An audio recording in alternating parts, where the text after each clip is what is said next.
Good morning বন্ধুরা, সবাই কেমন আছো? নিশ্চয়ই ভালো আছো। তো আমিও দেখো ভালো আছি। আর একটু মানে কষ্টের কথা কি আর বলবো, আমার গলাটা এতটাই খারাপ হয়ে গেছে, প্রচণ্ড গলা বসে গেছে, ঠান্ডা লেগেছে। তো ওই জন্য হয়তো আমার কথাগুলো তোমাদের শুনতে খারাপ লাগবে। তো একটু কষ্ট করে শুনে নিও, কি আর করব বলো। ডেলি যদি কিছু ছাড়তে হয়, করতে হয়, আমাদের তো মুখ তো খুলতেই হবে। মুখ বন্ধ করে আর কতক্ষণই বা চলবো। তো আর দেখো, এখন দিদিকে ঘুম থেকে ভাঙানোর ব্যবস্থা চলছে। কত তোড়জোড়! একবার মাথা টিপে দাও, হাত টিপে দাও, পা টিপে দাও, তারপরে গিয়ে আলিশি ঝাড়তে ঝাড়তে দিদি উঠবেন। আর আজকে যেহেতু ছুটি আছে, সেই জন্য অতটা আমারও তাড়না নেই। আমি যেহেতু বলিনি যে দিদি ওঠো, বেশ শুয়ে রয়েছে, 9:30 বাজে, এখন তো উঠতেই হবে।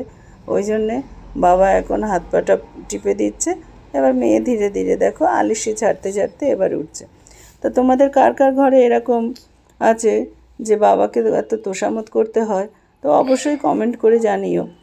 আর একটা জিনিস কি, মেয়েদের কিন্তু ভক্তি শ্রদ্ধা করতে হয়। যেসব ঘরে যদি নারীদের কোনো সম্মান থাকে না, সেসব ঘরে মা লক্ষ্মীও থাকে না। তো প্রত্যেক ঘরে মেয়েদের ওপর যদি সম্মান দেওয়া হয়, ভক্তি করা হয়, তাদের কিন্তু খুব উন্নতি হয়, খুব ভালো হয়। তা আশা করি তোমাদের ভিডিওটা কেমন লাগলো তোমরা জানাবে। আর এখনকার মতো শেষ করছি, টাটা। আবার